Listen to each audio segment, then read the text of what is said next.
टीकमगढ़ में इस वक्त जिस प्रकार की स्वास्थ्य व्यवस्था चल रही है, जिला अस्पताल में जिस प्रकार की, उसके बारे में आपको कुछ कहना चाहेंगे आप? नमस्कार साथियों, आज एक बहुत ही महत्वपूर्ण चर्चा के सिलसिले में जिस मुद्दे पर मैं बोलना नहीं चाहता था, अभी तक चुप था, लेकिन हम देख रहे हैं कि दिनों दिन प्रशासन और अस्पताल प्रशासन की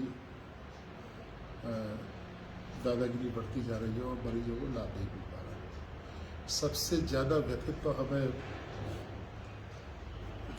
मीना तिवारी, ये नर्स है, जिसने मुझे स्वयं जो है कोविड का ANM में वो वैक्सीनेशन कार्य देख रही थी। पिछले 20 वर्षों से जनता की सेवा में राजेंद्र अस्पताल टीकमगढ़ को अपनी सेवाएं दे रही थी। जब वो कोविड की पेशेंट हो गई और उनको जो है अस्पताल प्रशासन ने और SDM और कलेक्टर ने भर्ती करने से मना कर दिया, तब मेरी आत्मा जो है व्यथित हो गई। मुझे लगा कि जिन कोरोना वॉरियर्स का अभी तक ये सब लोग बड़े धूम धड़ाके से सम्मान कर रहे थे, अब उनको अपने हाल पे मरने के लिए छोड़ने की कार्रवाई ये लोग कर रहे हैं। पिछले कई दिनों से ये देख रहे थे कि अस्पताल प्रशासन की व्यवस्था गड़बड़ है। छोटी छोटी चीज़ों को बढ़ा के कुछ लोगों को जो है महिमामंडित करने का प्रयास प्रशासन की तरफ से हो रहा है। और जैसे अभी कुछ दिन से हम देख रहे थे कि CT स्कैन मशीन जो है यहाँ पे आ रही है। CT स्कैन मशीन अगर पूरा प्रशासन भी ईमानदारी से प्रयास करेगा तो कम से कम 4 महीने से पहले वो यहाँ पर नहीं लग सकती है, और लग जाएगी तो उसका स्टाफ कौन देगा, उसका मेंटेनेंस कौन देगा, उसका खर्चा कौन देगा। ये ठीक वैसे ही बात हो रही है जैसे जब आग लग जाए तो हम कुआं खोदने चले। CT स्कैन की आवश्यकता है, ऐसी बात नहीं है, लेकिन ये काम थोड़े दिन बाद भी किया जा सकता है। अभी तो अब जैसे आज हम पेपर में पढ़ रहे थे कि गैस प्लांट लगाया जा रहा है हर जिले में, टीकमगढ़ में लगाया जा रहा है। ये केवल गैस स्टोरेज प्लांट है, बाहर से गैस आएगी, इनमें स्टोर करके चली जाएगी। तो ये काम तो प्रशासन को जैसे ही पिछली बार कोरोना आया था और बीच में हमें जो समय मिल गया था, उस समय में इन्हें पूरा कर लेना चाहिए था। उस समय में जो PM केयर फंड में अरबों रुपए गया है, जिसका ये हिसाब नहीं दे रहे। PM केयर फंड की राशि से ये सब हर जिले में, अगर एक जिले में नहीं 2 जिले के बीच में एक जगह भी अगर ये कर देते, तो मैं समझता हूँ कि आज इतनी भयंकर स्थिति कोरोना की नहीं आती। जो जनप्रतिनिधि इनके खिलाफ बोलने का प्रयास करते हैं, जैसे पूर्व विधायक के किस जो भले ही हमारे राजनीतिक मतभेद हो, भले ही उनने SDM के घर जाके गलत किया, लेकिन कुछ ना कुछ उसकी भावनाएं तो थी। किसी को भर्ती कराना चाहता था, वो किसी के इलाज के बारे में बात करना चाहता था। और प्रशासनिक लोग अगर जनप्रतिनिधियों का या पूर्व जनप्रतिनिधियों का फ़ोन नहीं उठाएंगे, तो फिर ये स्थिति आज के साथ निर्मित हुई, कल दूसरे के साथ भी निर्मित हो सकती है। कल आम जनता उठ खड़ी होगी और आम जनता जो है इस काम के लिए आगे बढ़ेगी। तो मैं समझता हूँ कि आज 2 दिन से ये खबर आ रही है कि अस्पताल से मरीजों को भगाया जा रहा है। एक तरफ पेपर में ये समाचार छप रहा है कि वहाँ रामराजा अस्पताल की कई लोगों ने, कि उमा भारती जी ने करा दिया, फिर मुख्यमंत्री ने करा दिया, फिर विधायक जी ने करा दिया, फिर सांसद जी ने करा दिया। उसमें हमें कोई दिक्कत नहीं। एक मृतप्राय अच्छा संस्थान जो है था, उसको चालू करके उसमें सबसे ज़्यादा अगर किसी ने मेहनत करी है तो सौरभ सौरमा ने, जो SDM जता रहे हैं, उनने की है, और उनके प्रयासों से ही सारा काम हुआ है। कलेक्टर का भी रोल हो सकता है, रेवाड़ी कलेक्टर का भी रोल हो सकता है, लेकिन उनका कोई नाम नहीं ले रहा है, इसका नाम उसका नाम। और वहाँ पे केवल 60 बेड के लिए ऑक्सीजन है। 60 बेड जो है कल एक ही दिन में भर गए वहाँ। वो वैकल्पिक व्यवस्था हो सकती है, लेकिन वो स्थायी व्यवस्था नहीं है। तो प्रशासन कम से कम मरीजों को अपने अंदर ले। जब राजेंद्र अस्पताल में जो चेक कराने के लिए जाए तो उसको वो अंदर ले, उसको उचित सलाह दे, उसको जहाँ रेफ़र करना हो वहाँ के लिए रेफ़र करे। लेकिन कम से कम उसे ये तो लगे कि हमें विश्वास तो लगे प्रशासन के ऊपर, विश्वास तो लगे शासन के ऊपर कि हमें जो है उचित सलाह दी गई और हमने सलाह पे अमल किया और हमारा इलाज शुरू हुआ और आज हम सुरक्षित हैं। लेकिन विश्वास की भी कमी होती चली जा रही है।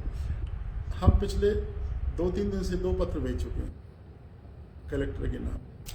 कि भाई जिनको रेमडेसिविर इंजेक्शन जिनको लगे हैं उन इंजेक्शनों के आप ऑनलाइन सार्वजनिक कर दीजिए कि किसको कितने इंजेक्शन दिए गए, क्योंकि हमारे पास जो जानकारी आ रही है वहाँ पे वैक्सीन इंजेक्शनों की चोरी होगी। जिस आदमी को जितने रिकॉर्ड में दर्ज है उतने उसको लगा ही नहीं गए।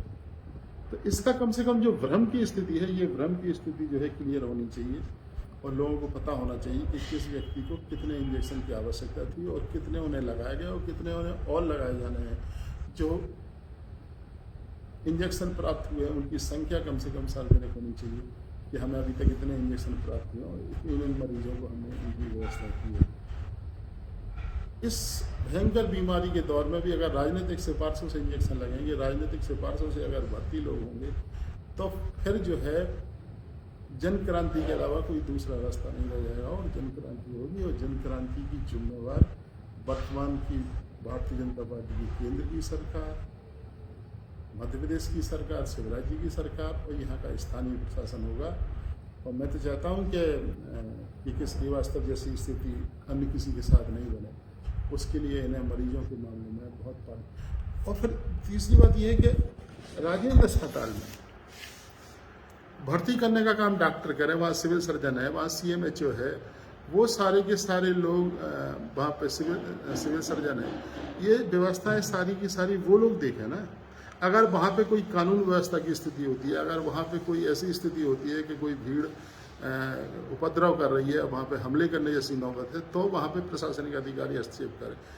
अब प्रशासनिक अधिकारी कौन भर्ती होगा, कौन भर्ती नहीं होगा, SDM ये तय करेगा ये भर्ती होगा, ये भर्ती नहीं होगा, तो मैं समझता हूँ कि ये तो बहुत विकराल स्थिति है। और इस स्थिति से बचने के लिए प्रशासन को कदम उठाना चाहिए। अस्पताल के कैंपस से तत्काल उन्हें हटना चाहिए। वहाँ पे एक ही आदमी, एक मजिस्ट्रेट अगर बैठा दें, तहसीलदार लेवल का या डिप्टी कलेक्टर लेवल का भी बैठा दें तो पर्याप्त है। इसके अलावा सारी व्यवस्थाएं अस्पताल के डॉक्टरों को देखना चाहिए। अस्पताल के डॉक्टर पिछले कोरोना काल में अभी तक इतनी अच्छी व्यवस्था कर रहे थे, अभी क्यों चरमरा गई व्यवस्था?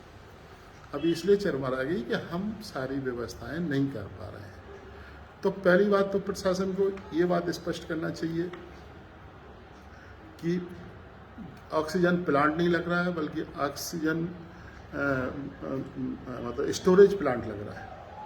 दूसरी बात यह है कि इस समय CT स्कैन मशीन की तरफ प्रशासन के लोग दबाव डाल रहे हैं कि भाई चंदा दीजिए, ये करिए। क्यों दें चंदा? पहले जनता लूट चुकी है PM केयर फंड में, उसका हिसाब दिया नहीं, आज इसके लिए क्यों चंदा दें? और ये सरकार की जिम्मेवारी है कि हर जिले में CT स्कैन मशीन लगाए और उसके लिए स्टाफ दे और उसकी व्यवस्था करे। पिछले सालों में, पिछले 2-3 सालों में जो एक्सरे मशीनें लगी हैं, उन एक्सरे मशीन के लिए पर्याप्त स्टाफ भी आज तक जिले के कई अस्पताल हैं जहाँ पे नहीं दे पाए हैं लोग, सरकार। और CT स्कैन के लिए कहाँ से स्टाफ देंगे? फिर उसका जो है मेंटेनेंस का खर्चा कौन वहन करेगा? फिर उसके लिए जो है जो पर मरीज से 7 या 8 हज़ार रुपये लिए जाएंगे, वो कौन वहन करेगा? इन सारी बातों के मामले में स्थिति स्पष्ट होना चाहिए और अच्छा हो कि इस समय अधिक से अधिक गैस की व्यवस्था की जाए, ऑक्सीजन की व्यवस्था की जाए, ताकि मरीजों को त्वरित लाभ मिल सके और उन्हें जो है इलाज मिल सके।